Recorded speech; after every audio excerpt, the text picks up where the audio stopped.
Hello and welcome to the Mod Show once again. Today we've got Mr. Keith Prince here, and he is going to be discussing with us religion and politics.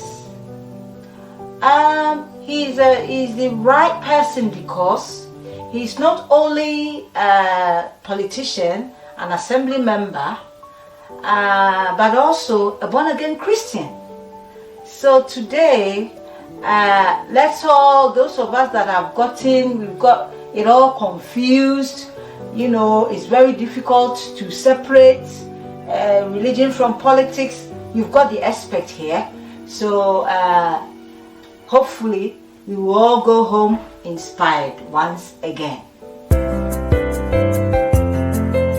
Delighted to be here again, yes. Right. Thank you very much indeed. How is your missus? She's very well, thank you, yes. Sends her regards. We thank God so much. It's a privilege actually to have you here once again. And today the topic is religion and politics. And this is because you are here because obviously in as much as you are a politician, you are also born again Christian, I believe. Guilty on both counts. Well, it's true, guilty on both counts, yes. So, the first question is there any difference in both? Can you tell us a bit about politics and the religion and tell us if any difference or similarities? Well, they do say, don't they, when you're going out for a dinner party or you've got guests, they say the two things you should never talk about. One is politics and the other one is religion. So unfortunately today I'm going to be talking about both. There is, most definitely in my opinion, there's a link. One of the basic commands that Jesus gives us is to care about other people, to love other people. And I believe that all diligent politicians, even those without religion, do their very best to help their communities, and they do in their way love their communities and love their constituents. And I've seen that, and that goes across all parties. I really do believe that 90% of politicians are really committed, work really hard, and really believe in what they're trying to achieve, and are doing it for all the right reasons.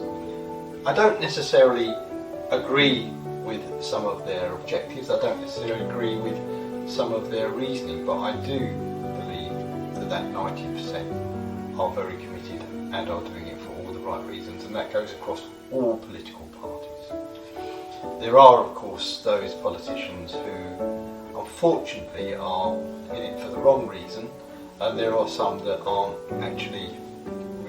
really quite understand why they're in politics. It's quite surprising that, again, this is not politically based, not party based, but there are those who found themselves in politics and really don't quite understand, or are, in my opinion, not focused in the right direction.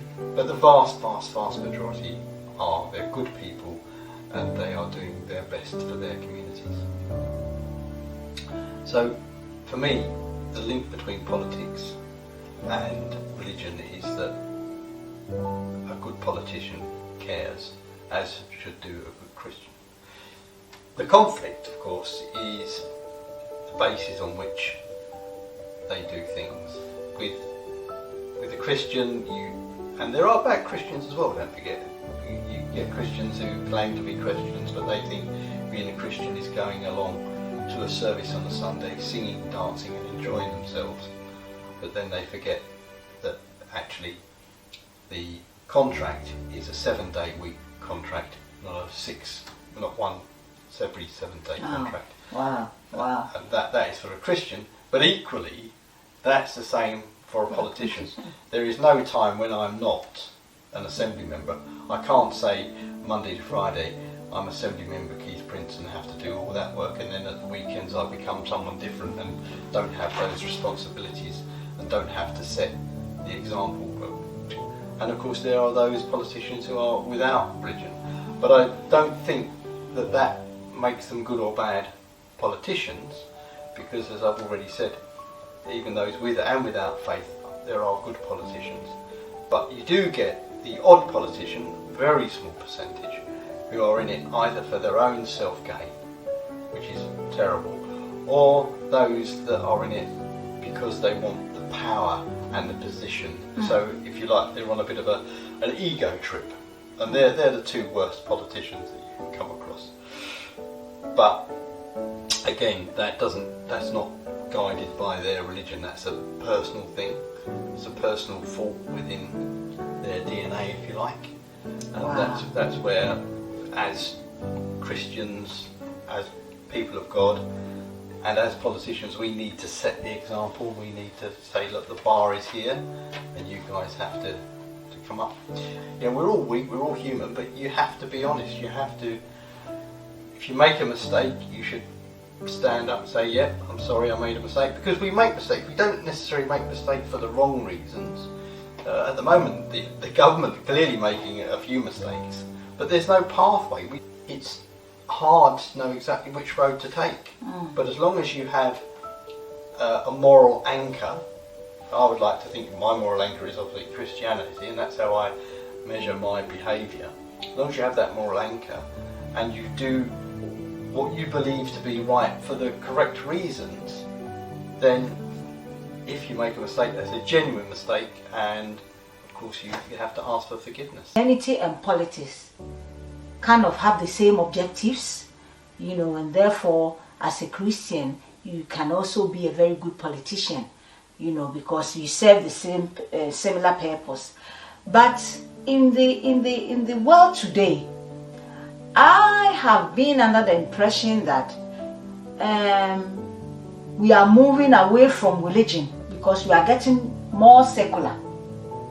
Do you find yourself, maybe in our work, there may be some rules and new legislation or stuff that are in conflict with your beliefs?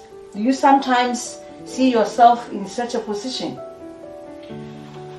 I think that's very much a personal question for individual politicians, and there are certainly some politicians who find themselves very conflicted at the moment.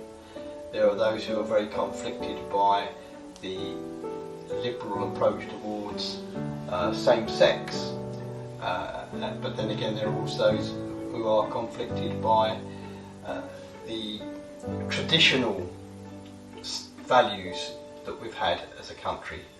So there are many Christians who are conflicted by gay marriage, for instance, but then there are many non-Christians, or indeed some Christians as well, who are really troubled at the moment about statues and words to songs that go back to our historical base. And I think they're coming from different positions. But I think you have to really look at the bigger picture. Rules and regulations are all right if you're making rules and regulations, but you have to remember you're not always going to be making the rules and regulations.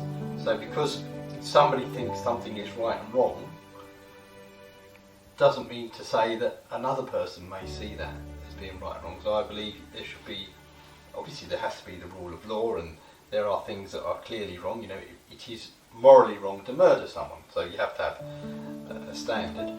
That's interesting, because from the way I see it, as Christians, we are not forced by God Himself or by Christ to do things. We've been given the choice.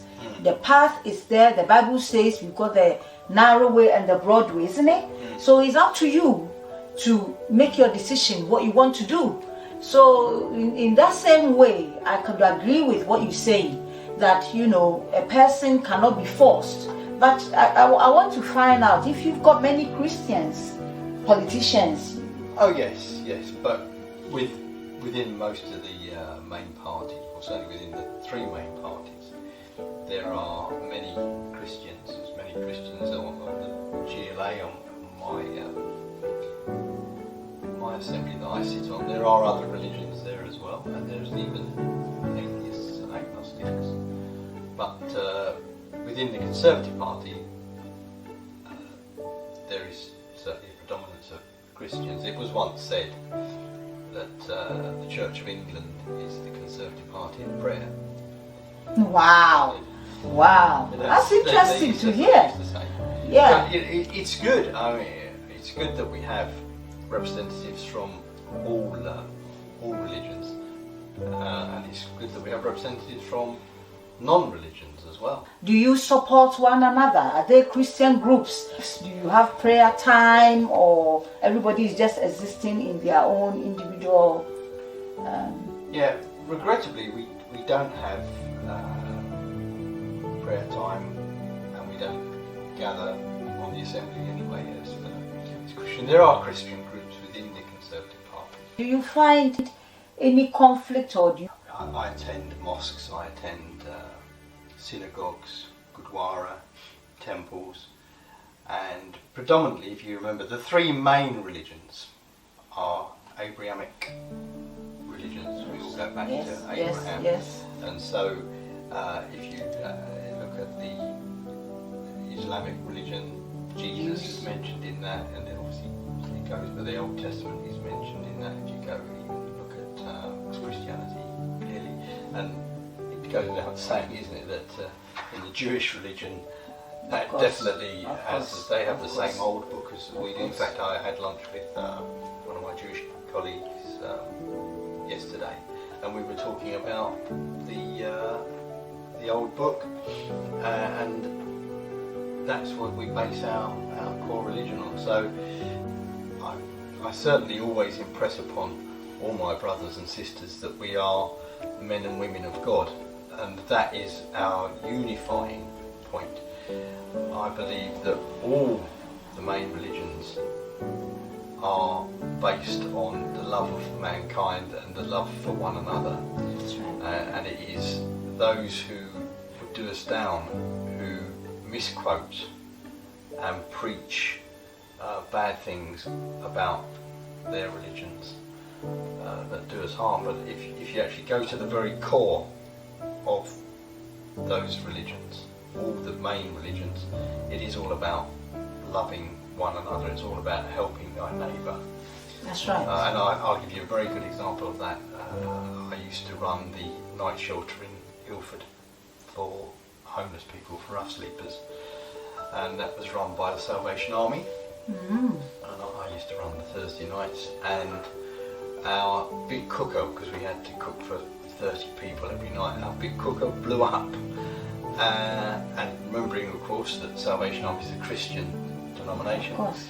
it was the local mosque who donated a brand new cooker to us. Wow. And that to me, and then we also, once a week, they would come and provide all the food for one of the evenings as well. So that shows for me how the religions can work together, and that's what we should be highlighting. It's like we said before, in a marriage, you should really look for what brings you together, not what separates you. You should look what unites you. That's right. And, That's right. You know, I think it's terrible that there are those, some of them very, very senior politicians, who use religion to divide people, and we should be saying, no, you know, at the end of the day we believe in the same God, most of us. There are other religions that don't, but mainly we believe in the same God, and that should be a uniting force for us. That's It's right. not it's not a competition. No. We're not trying to outdo each other. Wow, wow. Thank you so much.